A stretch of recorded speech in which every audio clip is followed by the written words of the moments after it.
Un devocional diario, cristocéntrico y teológico. Iglesia Cristiana, Casa de Dios. Pastor y Doctor Israel Ibarra.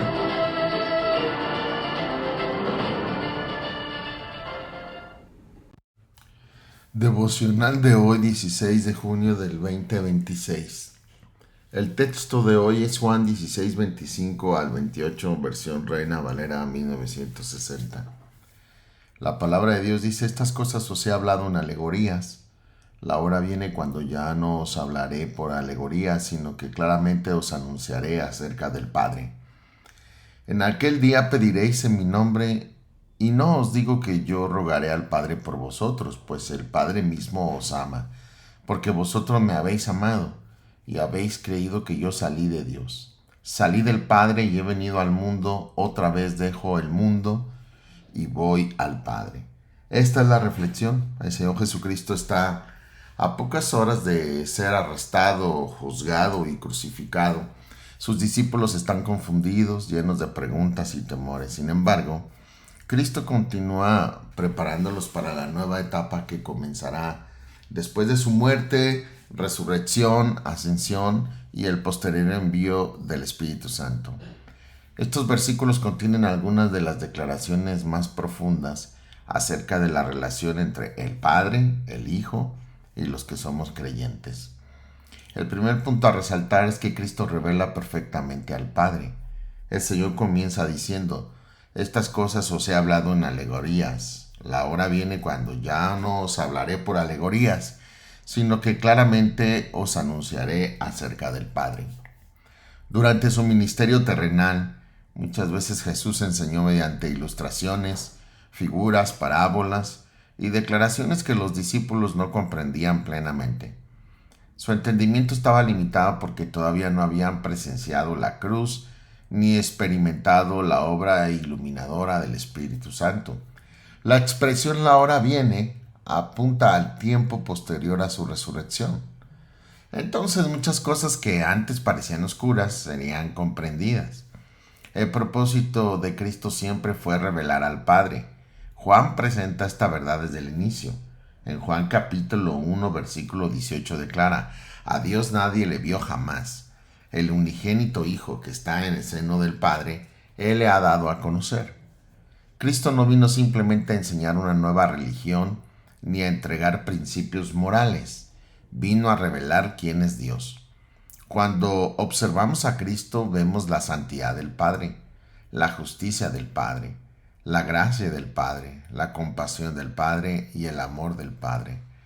Por eso el creyente no necesita especular acerca del carácter de Dios, pues Cristo es la imagen del Dios invisible.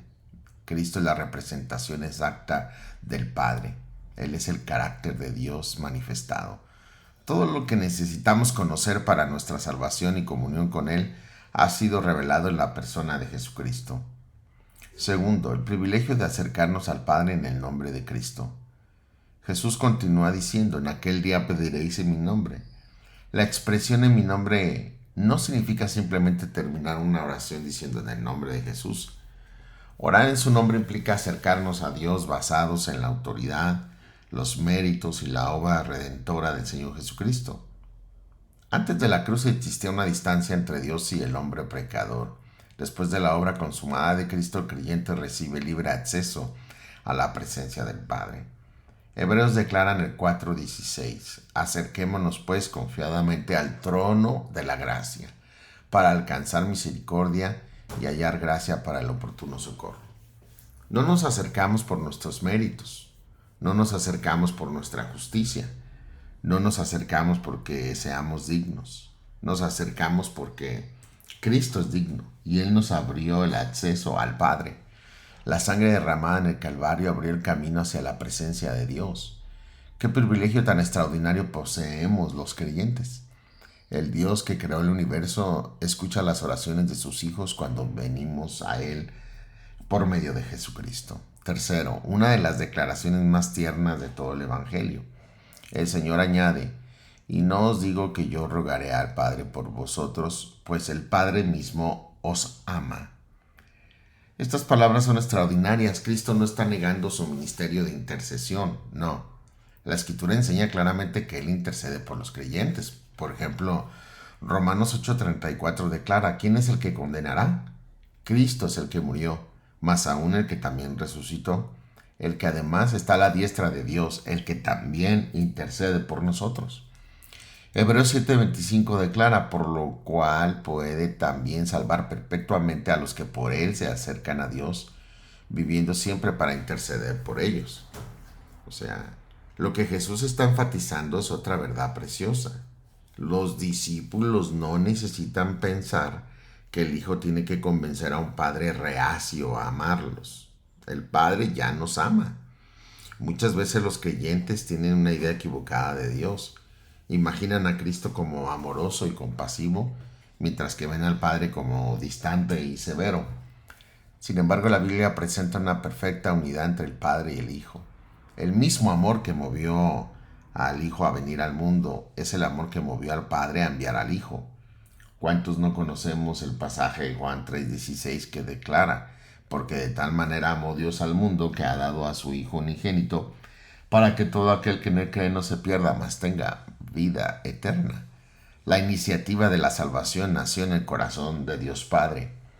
La cruz no creó el amor de Dios. La cruz es la demostración del amor que ya existía en Dios, al entregar lo mejor del cielo a su Hijo Jesucristo para salvar lo peor de la tierra, que somos todos y cada uno de nosotros. El Padre ama a los redimidos porque estamos unidos a su Hijo amado. Qué consuelo para los que somos creyentes. Cuando oramos no estamos tratando de ganar el favor divino. No estamos intentando persuadir a Dios para que sea bondadoso. Nos acercamos a un Padre que ya nos ama. Cuarto, la evidencia de una fe genuina.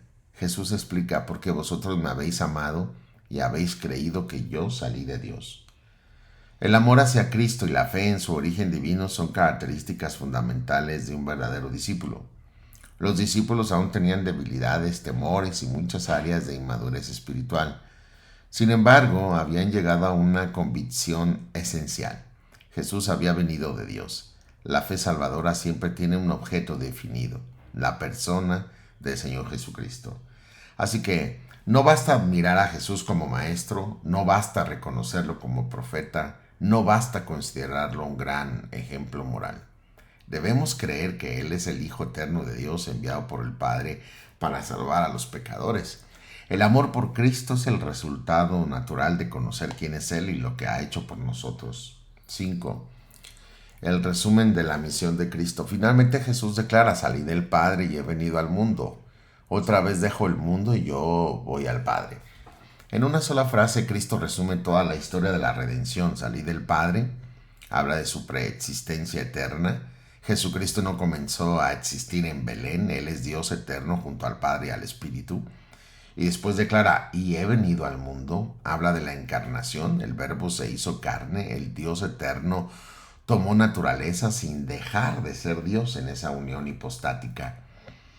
Otra vez dejo el mundo. Habla de su muerte, resurrección y ascensión. Su obra terrenal estaba llegando a su culminación. Y voy al Padre. Habla de su regreso glorioso al cielo. El Salvador volvería a la presencia que tenía con el Padre antes de la fundación del mundo. Aquí está todo el Evangelio concentrado. Juan 17:5 declara: ahora pues, Padre, glorifícame al lado tuyo con aquella gloria que tuve antes de que el mundo fuese. Aquí encontramos el Evangelio resumido. El Hijo Eterno vino al mundo, cumplió la obra de salvación, regresó al Padre victorioso. Cristo descendió para rescatar pecadores, ascendió para ser nuestro Señor glorificado. El Dios eterno sentado en el trono, como declara Hebreos 1:8. El Padre acerca del Hijo dice: mas del Hijo dice: tu trono, oh Dios, por el siglo del siglo. Cetro de equidad es el cetro de tu reino. Aplicación a toda esta enseñanza. Primero, debemos vivir con la seguridad del amor del Padre. Muchos creyentes viven dominados por la culpa, el temor y la inseguridad espiritual. Este pasaje nos recuerda que el Padre ama a quienes pertenecemos a Cristo. Cuando atravesamos pruebas, enfermedades, pérdidas o aflicciones, Debemos recordar que seguimos siendo objetos de su amor. Las circunstancias cambian, pero el amor de Dios permanece. Segundo, debemos cultivar una vida constante de oración. Cristo abrió el camino para acercarnos libremente al Padre. Por ello, la oración no debe ser una actividad ocasional, sino una práctica diaria. Cada necesidad, cada carga, preocupación y lucha puede ser llevada ante Dios. Tenemos acceso al trono celestial por medio de Jesucristo. Tercero, debemos crecer en nuestro conocimiento del Padre. Uno de los grandes propósitos de Cristo es revelar al Padre. Mientras estudiamos la Escritura, conocemos más profundamente el corazón de Dios a través de Cristo. La vida cristiana no consiste simplemente en aprender doctrinas, sino en conocer personalmente al Dios revelado en Cristo. Cuarto, debemos mantener nuestra mirada en Cristo. Como declara Hebreos 12:2, puesto los ojos en Jesús, el autor y consumador de nuestra fe, el cual por el gozo puesto delante de él sufrió la cruz, menospreciando el oprobio, y se sentó a la diestra del trono de Dios. Toda la obra de salvación gira alrededor de él, de Cristo. Su venida, su muerte, su resurrección, su ascensión y su futura venida constituyen el centro del plan divino. La iglesia prospera espiritualmente cuando ocupa Cristo el lugar central de todo. La iglesia es y debe de ser cristocéntrica. Esta es la exhortación. Quizás hoy estés enfrentando incertidumbre, sufrimiento o pruebas que parecen superiores a tus fuerzas. Recuerda las palabras del Señor, el Padre mismo os ama. No eres un extraño para Dios, no eres una carga para Él, no eres un creyente olvidado. El Padre te conoce, te escucha y te ama. A través de Jesucristo tienes acceso directo a su presencia. Acércate a Él con confianza, deposita tus cargas en sus manos, descansa en su amor. Mira nuevamente a Cristo, el Hijo Eterno que salió del Padre, vino al mundo para salvarnos y regresó victorioso a la gloria celestial. El mismo Salvador que ascendió al cielo volverá otra vez por los que somos suyos. Hasta entonces, te animo a que caminemos por fe, confiando en su amor, descansando en su gracia y sirviéndole con fidelidad. Recuerda, lee la Biblia diariamente y ora a Dios, nuestro Padre, en todo momento y en toda circunstancia. Oremos. Rey mío y Dios mío, mi Padre Celestial, te damos gracias porque por medio de nuestro Señor Jesucristo podemos acercarnos a ti con confianza. Gracias porque tu palabra nos recuerda que tú mismo nos amas y que no somos recibidos por nuestros méritos, sino por la obra perfecta de tu amado Hijo. Señor, ayúdanos a comprender cada día más profundamente la grandeza de tu amor. Cuando lleguen las pruebas, fortalece nuestra fe. Cuando aparezcan los temores, recuérdanos que estamos seguros en tus manos.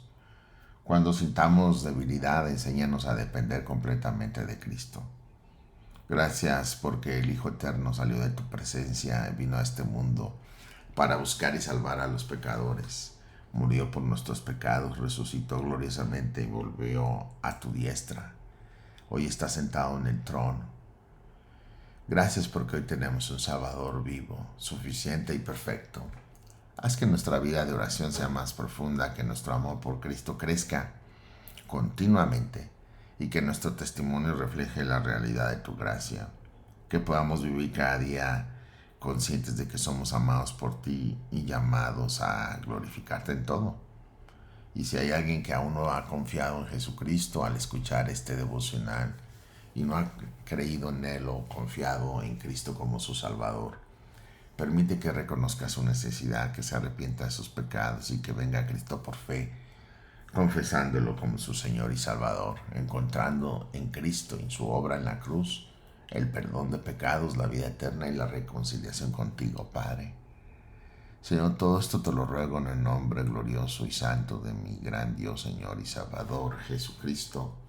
Amén. Bendiciones totales.